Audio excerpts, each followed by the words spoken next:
And thank you, Kyrra, for that introduction, and thank you, everyone, for coming this evening. Like Kyrra said, my name is Rosie Lais, and I am the Director of Community Resources at Great Minnesota Schools. I'm also a lifelong South Minneapolis resident. I graduated from MPS, like Kyrra said, and still live in Longfellow with my husband and son. I'm really excited to be here tonight with my longtime collaborator and partner in this work, Natty. Hello, everyone. Really happy to be here with you all, family, friends, colleagues, educators. My name is Natty Hels. I'm the Youth Programs Director at Centro Terron Guzman. I'm a mom, an immigrant. I was born and raised in Bogota, Colombia. I started my journey at Centro in 2014 and joined the team a year after that. I have been working with Rosie in partnership with Great Minnesota Schools for over 3 years. So Natty and I are here tonight to talk to you because what we believe is next and what Paula believes is next is that engaging parents as true partners in their kids' learning is going to change the education landscape in Minnesota. And we're here to talk to you about some of the work that we've done in that, some of the resources we've used, and then most importantly, what parents actually do with that information. But like I said, I work for a nonprofit called Great Minnesota Schools. We are a local Minneapolis-based nonprofit that works to ensure that every child in Minneapolis is able to attend a great school. We do a lot of different things. We work with schools to help them improve. We work with families to ensure they have the information that they need to make the most of the K-12 education system. And then we also work to engage community to help them be informed on key issues that can help change our education landscape.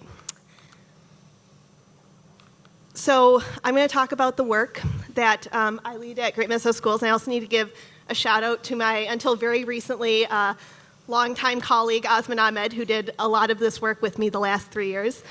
Woo! So we work to provide families trustworthy information that helps them navigate the K-12 education system. Many of you, I know, are familiar with the Minneapolis School Finder, which is by far our longest running resource. We also provide information that helps families know if their child is performing on grade level and what they should be learning at each grade, as well as perhaps most importantly, resources that help families build that partnership with their child's teacher. So we do all of this work in partnership with community organizations across Minneapolis. We deeply rely on their existing relationships and trust that they've built with the community that they've often been working with for decades, such as Centro Terron Guzman, to distribute the resources and support families in their use in ways that are culturally appropriate and that families will be able to make the most out of those resources. So all of our partners that you see behind me distribute our K-12 family resources. And then the ones that you see in the purple box, of which Centro is one of them, also help us make the resources better. So they don't just hand out the resources, they then solicit feedback from the families that they give them to, and we're able to use that to make the resources more accessible. They also ask how parents use the resources so that we can ensure that we're having the intended impact that we want to. So about 2 years ago, one of the resources that we started distributing throughout Minneapolis was a resource from our National Partners Learning Heroes. It's called the Readiness Check, and it's essentially a 25, 30-minute online assessment gut check that parents can have their student take to get a sense of if they are essentially on grade level in math or reading in kindergarten through 8th grade. So we started working with the different community organizations around the city to share the readiness check and have families use it and see how it was landing with families. And I kept hearing the same story over and over and over again from the community partners that they were hearing from families. Families were learning for the first time that their child was not on grade level. They were very surprised by this information, and frequently their child had been in the education system for several years, right? They might be a 5th grader. And they were frustrated and scared because they didn't know how else they would have gotten this information, and they weren't sure how they could avoid this happening. They didn't know what their child was supposed to be learning each year so that they could support them in learning that, as well as ensure that they were receiving a grade level education. So this isn't gonna be, I know a lot of you, so this won't be a surprise to you. We're big data nerds at GMS. So when I hear these same stories over and over, I want to see what research is out there to help us better understand that story. So we went out to look at what is parents' experience with understanding if their child is on grade level or not, and then what is sort of unteasing that number. So I'm gonna do a little pop quiz to see how many of you caught this in Paula's presentation. I'm going to ask you to stand up if you think that 60% or more of families thought that their child was performing on grade level.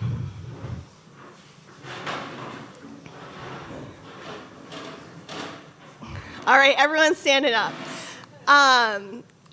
Stay standing if you think that 70% or more families thought that their child was performing on grade level. Stay standing if you think 80%. All right, a couple people sitting down, there we go. And then stay standing if you think the number was 90% or higher. All right, the room has it.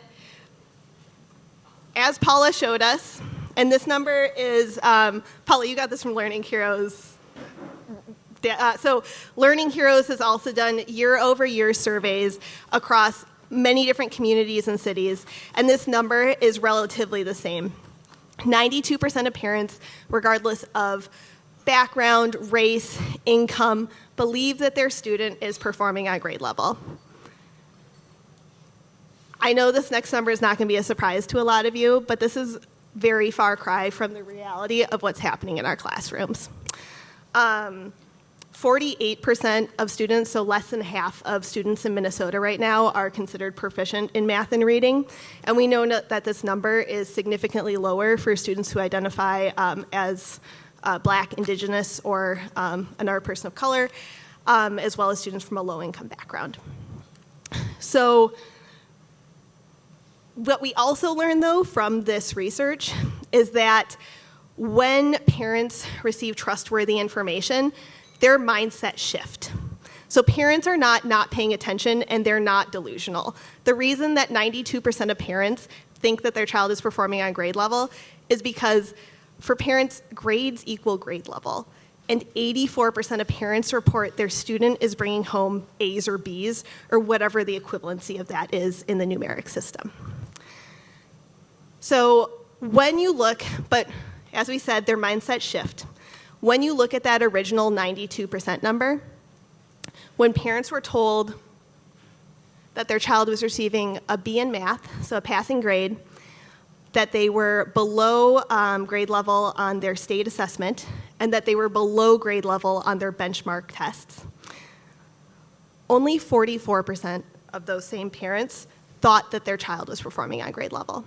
And this is much closer to what is happening on the ground. So given this research, and more importantly, given what we were hearing from the community organization partners, particularly that piece around parents' frustration and fear of not knowing how to avoid this, wanting to know what their child was supposed to be learning so that they could support them in that education, we decided to create the Minnesota Standards Family Guides. For those of you who aren't familiar with state standards, they are essentially the skills that a student is supposed to learn in every subject area, and the Minnesota Department of Education, MDE, lays out what they are. I don't know if any of you have ever gone looking for them. They're not always written in the most accessible language. So we aimed to create guides that were in family accessible language that showed families what the foundational, the most important standards their child should be learning in ELA and math for each grade level. And we currently have kindergarten through 8th grade guides. These guides show those foundational standards in family accessible language. They show examples of what student work is supposed to look like at that grade level. They have activities that families can use to practice at home. And then they also, and perhaps most importantly, and what parents have reported is really helpful, tips for talking to teachers and questions that they can ask teachers during parent-teacher conferences to help get a clear sense of where their child is performing and what they can do to support them. So we have been developing and testing these guides for the last 2 years. And you know, Centro has been a key partner for us in helping them get out into the hands of families. As we've been doing this, we've also been asking families what they do with this information.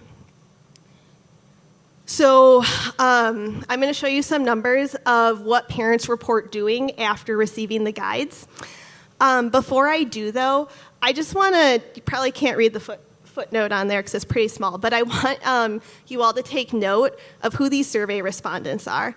So they're families who are served by community organizations, Centro Tyrone Guzman, Urban Ventures, Phyllis Wheatley Community Center on the north side, Lead the Way Minnesota, which is a newer organization serving the East African community, Pillsbury United Communities, specifically the Brian Coyle Center, and then Way to Grow. These are families in which there is a false narrative that I know all of us have heard in this room in one form or the other, that they're not paying attention or they don't care. I think that these numbers are going to deeply combat that narrative. So 85% of families, after receiving the guides, reported practicing key skills at home. 66% of families reported co-creating a learning plan with their child's teacher, and 55% of families reported seeking out additional tutoring opportunities. I think it's worth noting that of the 250 survey respondents, fewer than 3% of them said that they took no action. This means that 97% of these families are taking an action to support their child's education after receiving trustworthy information, and frequently, most families are reporting taking more than one action. Thanks, Jen. I forgot to click the slide. So I'm really excited to share the stage with Natty, who has been using these guides directly with families at Centro Tyrone Guzman. So, yeah, Natty. Thank you, Rosie. I want to make sure this is, can you hear me good? Okay. So for those of you who, what is it? Sorry.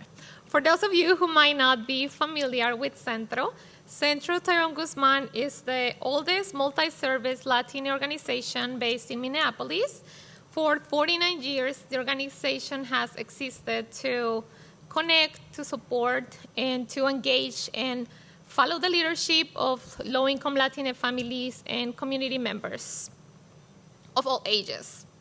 So I'm here today to share with you our experience as an organization implementing the resources that Rosie just explained. And I want to go back to her point about the perception about of school staff members and institutions about parents not wanting to be involved in their child's education.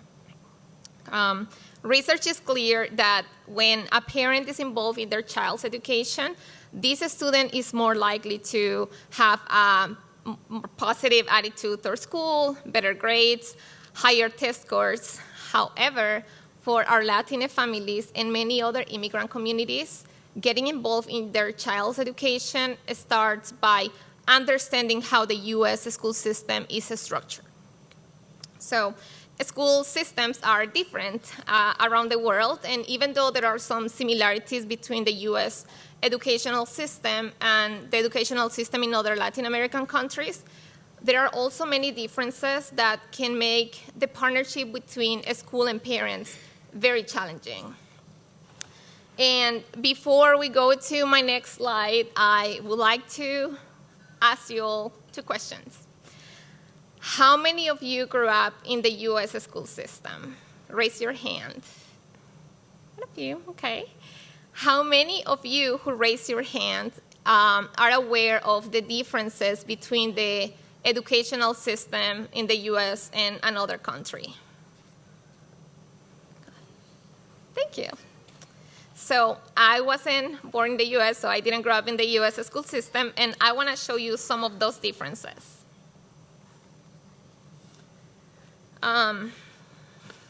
The grading system. In the U.S., we have letters, and the GPA that can go from 0 to 4. In Latin American countries, we have letters. You can see they're different letters. And sometimes we have numbers, too. And those numbers can go from 1 to 5, 1 to 10, and sometimes from even 1 to 20. Advancing to the next level, and Paula, you mentioned this in your conversation, in your presentation. In the U.S., you can advance to the next level without being on track, without being at grade level. In Latin American countries, advancing to the next level, the next grade, means you are on track, you are on grade level. And this might be one of the most confusing and overwhelming differences for many Latinx families who struggle to understand, why is my child advancing to the next level, to the next grade, when they're not on track, when they're not ready?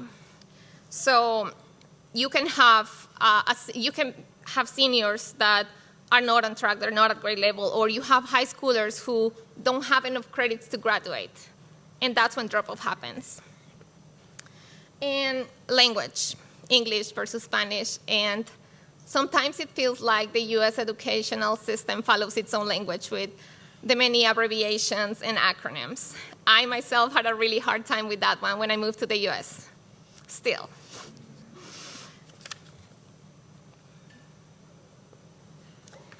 And so many Latina students are not graduating on time, or they're graduating unprepared to meet their goals for college and careers. And while more students than ever are enrolling in college, far fewer of them are succeeding once they get there. You can see nationwide, 40% of college students, including 66% of Black college students and 53% of Latinx college students, have to take at least one remedial course. This means they must spend time and money learning skills that they thought they already mastered in high school. Many Latinx immigrant parents believe that every school in the United States, it's good quality, it's high quality schools, right? And this perception changes rapidly once they face so many barriers and challenges and broken communication, and again, a wrong perception about them not wanting to be involved in their child's education. And as a mom, as an immigrant, and from my experience working with Latinx families, I want to tell you, I can guarantee you that they do want to get involved. They want to be involved. Many of them move to the United States looking for better opportunities, better education for their children, for their families. And as Rosie showed you also on their data from other communities, the story is different. They do want to get involved, and they will take action if they're informed and if they're aware. They care deeply.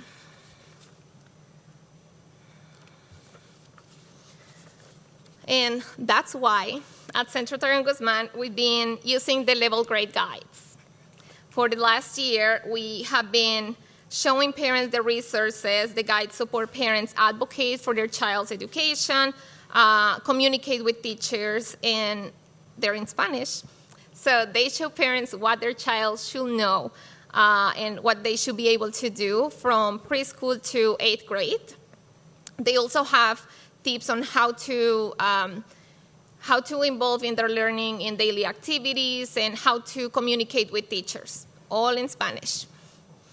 And with parents implementing these guides at home, we kept hearing the same story over and over and again, like Rosie.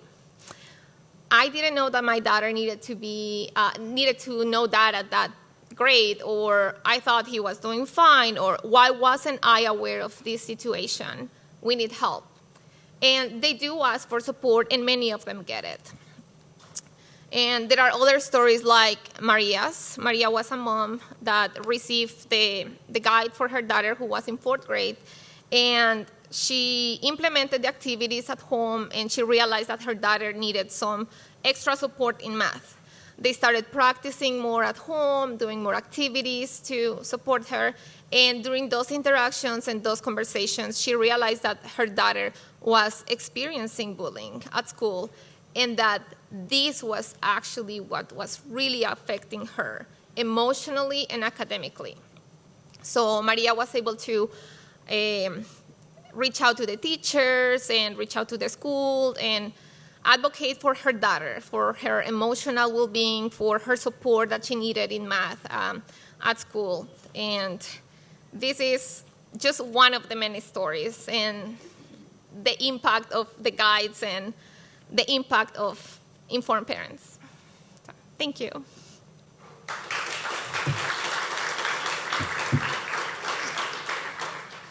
So that story of Maria and her daughter is not unique. We hear it from community partner organization after community partner organization, not just at Centro Tyrone Guzman. We hear it from communities all across Minneapolis. So that's why me and Natty think, and Paula think what's next is engaging parents as full partners in their child's education, because we know from our work that when you do that, they will show up. So thank you all so much. Thank you.